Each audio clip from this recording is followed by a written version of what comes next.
캐나다 토론토에는요, 피플스 처치라는 교회가 있습니다. 이 교회의 설립자였던 오스왈드 스미스 목사님은요, 일평생 선교라는 사명에 붙들려서 살았던 분입니다. 그는 교회의 모든 역량에 선교, 아침에 눈 떠도 선교, 점심때 밥 먹어도 선교, 저녁밥을 먹어도 선교, 눈을 감아도 선교, 모든 일에 선교에 집중했어요. 그래서 성도가 5,000명이었을 때 300명의 성도, 이 평신도가 선교사로 나갈 정도였습니다. 이는 이 단일 교회로서는요, 성도 수에 대비해서 세계에서 가장 많은 선교사를 파송한 교회였습니다. 이 오스왈드 스미스 목사님은 이 구령의 열정이라는 책에서 하나님이 쓰시는 사람에 대한 8가지 기준을 다음과 같이 제시했습니다. 하나님이 쓰시는 사람, 어떤 사람이 하나님을 쓰시냐? 첫째, 목적이 하나만 있어 한 가지를 생각하는 사람인가? 목적이 하나만 있어서 그 한 가지를 생각하는 사람인가? 두 번째는 목적을 위해서 모든 장애물을 극복할 수 있는 사람인가? 세 번째는 온전히 하나님께 맡기는 사람인가? 넷째는 기도의 승리를 체험한 사람인가? 다섯 번째는 하나님 말씀을 부지런히 공부하는 사람인가? 여섯 번째는 메시지가 있는 사람인가? 내가 어떤 메시지가 있는 사람이나. 일곱 번째는 믿음의 결정적 결과를 체험한 사람인가? 마지막 여덟 번째는 성령의 기름 부음을 받은 사람인가? 이 8가지의 기준이 채워지면 하나님께서 마음껏 사용하신다는 거예요. 네.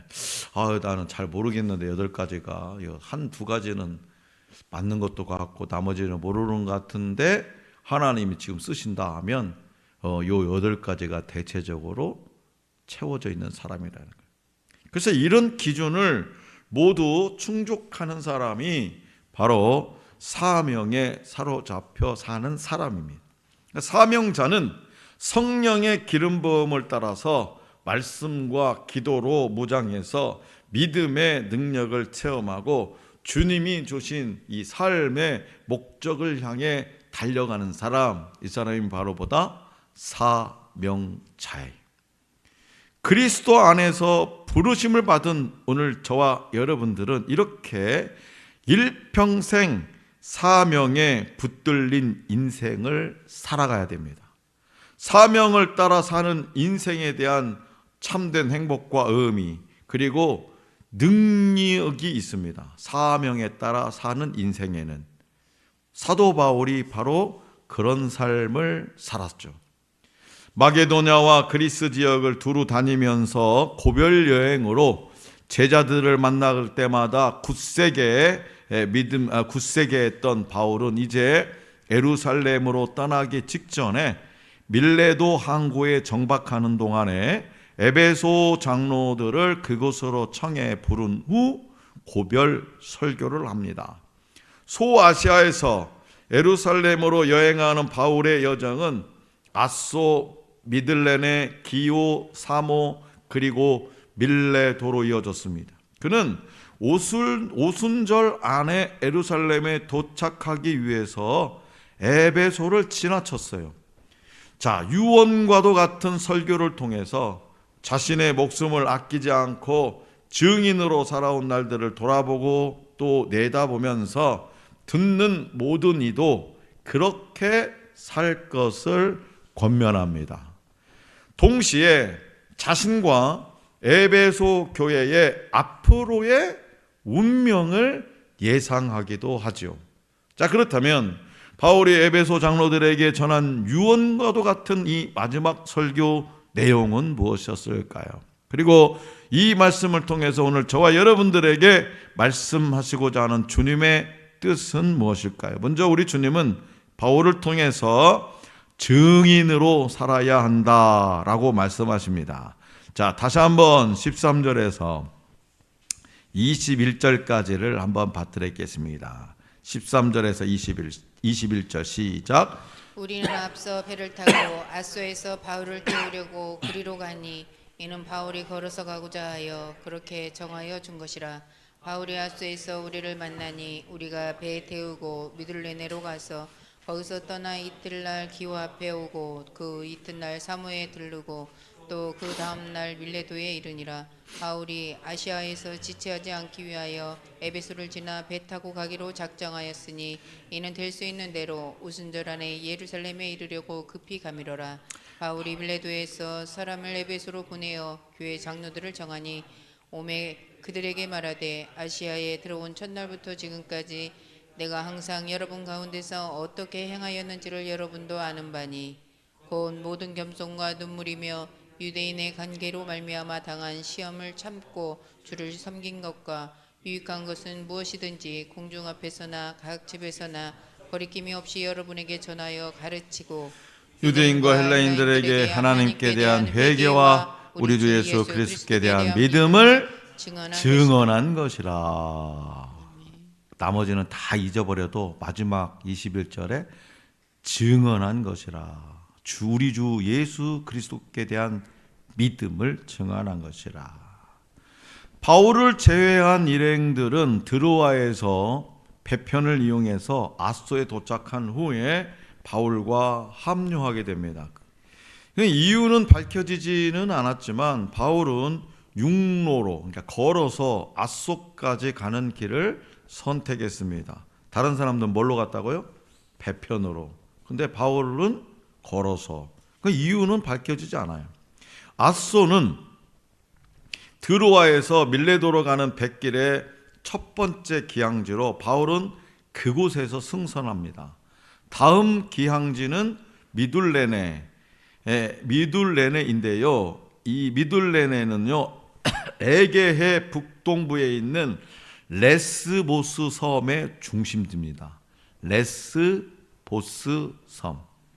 이 섬은 BC 6세기 이곳 출신 여류 시인 사포가 남편과 사별한 후에 소녀들을 모아가지고 예술 활동을 해서 동성애 여성을 의미하는 레즈비언이라는 단어가 유래한 곳이기도 합니다. 레스보스, 레즈비언.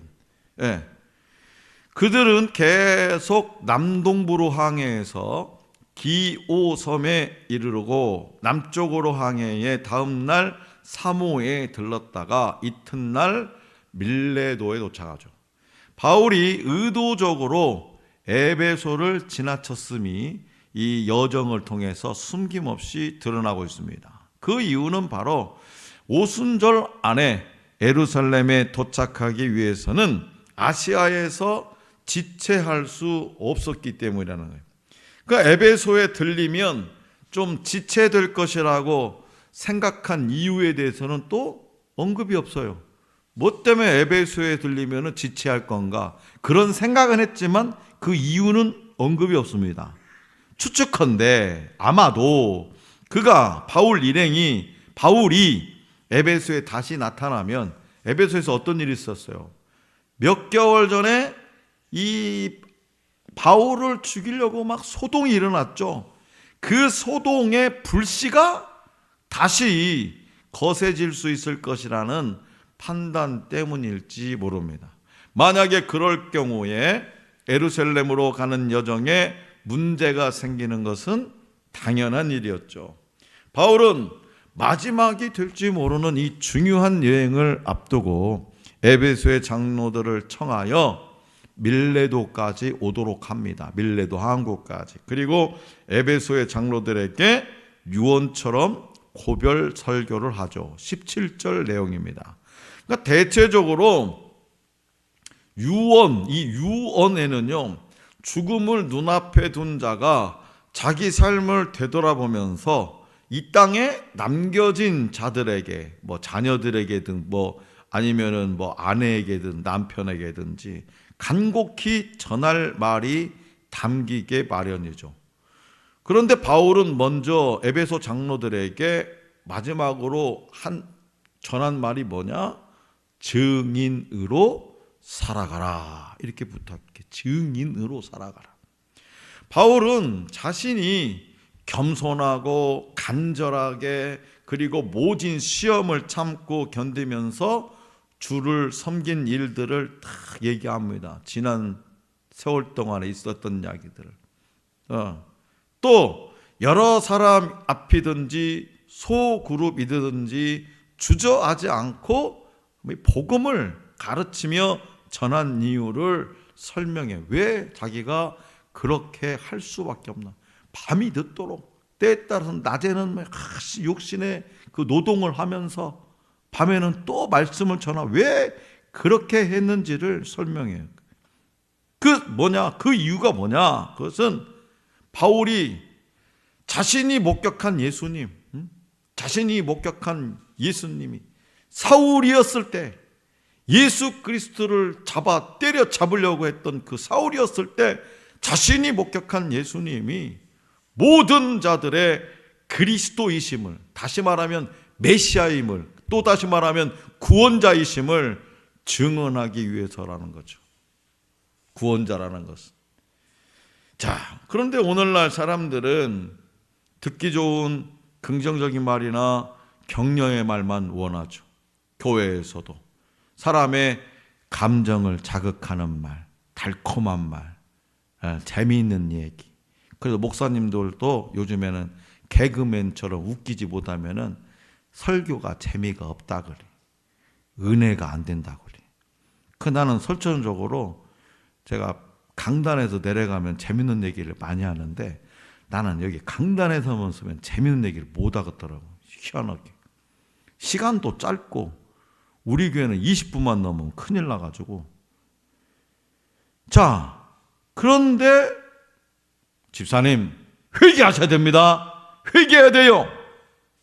이런 얘기는 안 들으려고. 막 부담스러운 얘기들은 안 들으려고. 그러나 설령 정말 그런다 할지라도요, 성경 전체가 말하는 모든 것을 듣고 배우고 가르쳐야 됩니다. 천국과 지옥은 분명히 있다. 이거 말을 못해요. 이거 예수님을 구세주로 믿지 않으면 엄마는 지옥 가. 말 못해요. 야, 사랑하는 내 친구야, 너 지옥 간다니까? 니 말 못해요. 눈치 슬슬 보고. 땡땡땡 하지 마, 재원 씨. 네. 천국과 지옥뿐만 아니라 성도들의 구체적인 삶의 내용들도 가르쳐야 됩니다. 다시 말해서 가정생활이나 자녀 교육과 같은 원리도 성경에서 우리 주님이 가르쳐준 원리도 가르쳐야 되는 거예요. 교회에 모여 가르칠 뿐만 아니라 집집마다 돌아다니면서도 가르쳐야 됩니다. 받아들이기 어려운 십자가의 고난과 제자의 길에 대해서도 미안하지만 가르쳐야 됩니다. 그래서 이 증인은 뭐냐? 자신이 목격하고 경험한 사실을 많은 사람 앞에서 말하는 사람. 이게 증인이잖아요. 그러면 바울은 자신의 삶의 방향을 완벽하게 바꿔놓으신 예수님이 잘못된 믿음과 허황된 우상을 쫓았던 유대인과 헬라인 모두의 삶도 바꾸어 주실 것을 확신했어요. 이에 힘을 다해서 자신이 목격한 예수님을 증언했어요. 그래서 이 역할은요, 현대의 모든 그리스도인에게도, 오늘 저와 여러분들에게도 동일하게 주어졌습니다. 그래서 우리는 예수님을 영접했으므로 복음을 다른 이들에게 알리고 증언해야 할 증인이다. 우리는 증인이에요, 증인. 그렇기 때문에 이 시대를 살아가는 저와 여러분들도 다시 오실 예수님을 기다리는 기간에 증인으로 살아갈 수 있기를 원합니다. 우리의 입술로, 내 행동으로 예수 그리스도를 전하는 사람. 그래서 여러분이 영접한 예수님, 내 안에 계신 영접한 참 말은 그렇잖아요. 참 좋으신 예수님, 친구 같은 예수님, 늘 나와 동행해 주시는 예수님, 아이고 좋아하는데 왜 좋은 그것을 다른 사람한테 말 못하냐? 다른 사람한테 자기가 막 좋은 옷 입거나 뭐 좋은 거 뭐 있으면 예를 들어 좋은 영화, 재밌는 영화나 드라마를 봤으면 있잖아 그 드라마 너무 재밌다, 영화 진짜 재밌더라, 한번 봐봐. 막 무슨 내용인데 하고 막 잘 이거 다 막 얘기할 거예요. 막 구구절절. 근데 그거보다도 훨씬 더 감동적이고 훨씬 더 임팩트 있는 예수 그리스도, 내 안에 계신 예수 그리스도를 말하는 것은 주저주저예요. 그건 증인의 삶의 모습이 아니다. 그래서 우리는 여러분이 영접한, 내가 영접한 예수님을 다른 이들에게 담대하게 전해야 된다고, 증인의 삶을 살아야 된다고 우리 주님은 사도 바울을 통해서 말씀하십니다. 둘째로 우리 주님은 바울을 통해서 아낌없이 바치라고 말씀하십니다. 본문 말씀 22절에서 24절입니다. 다 같이 시작. 보라, 이제 나는 성령에 매여 예루살렘으로 가는데 거기서 무슨 일을 당할는지 알지 못하노라. 오직 성령이 각 성에서 내게 증언하여 결박과 환난이 나를 기다린다 하시나 내가 달려갈 길과 주 예수께 받은 사명 곧 하나님의 은혜의 복음을 증언하는 일을 마치려 하면은 나의 생명조차 조금도 귀한 것으로 여기지 아니하노라. 아멘.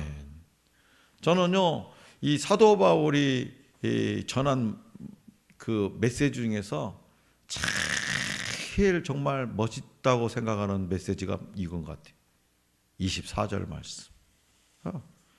이 24절, 이 24절 한 절에 사도 바울의 모든 인생이 다 담겨 있는 것 같아요. 자, 여러분, 증인의 삶, 이 증인의 삶이 쉽습니까? 결코 쉽지는 않습니다.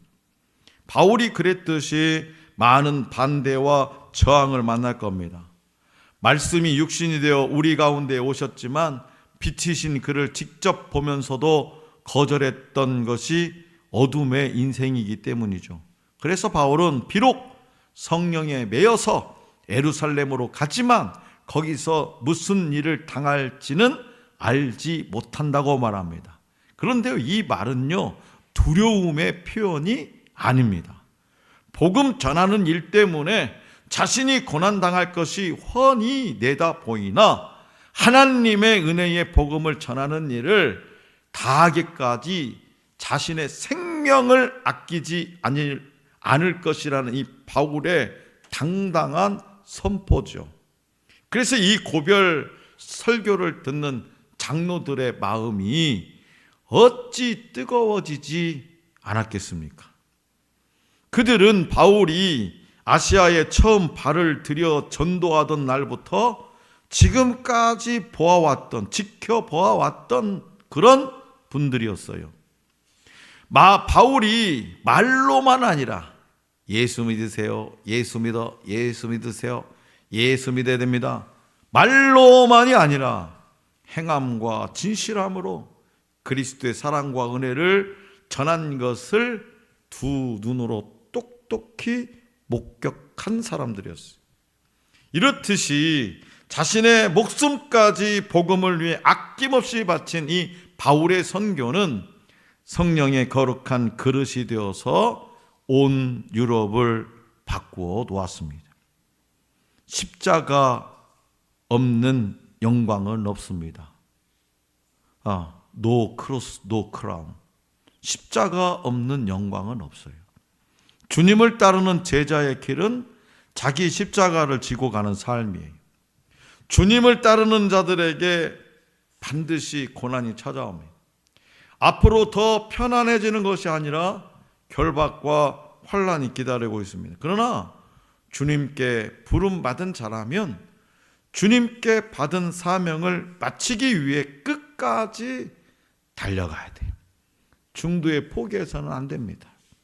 조금 후에 잘 될 것을 기대하며 견디는 것이 아니에요.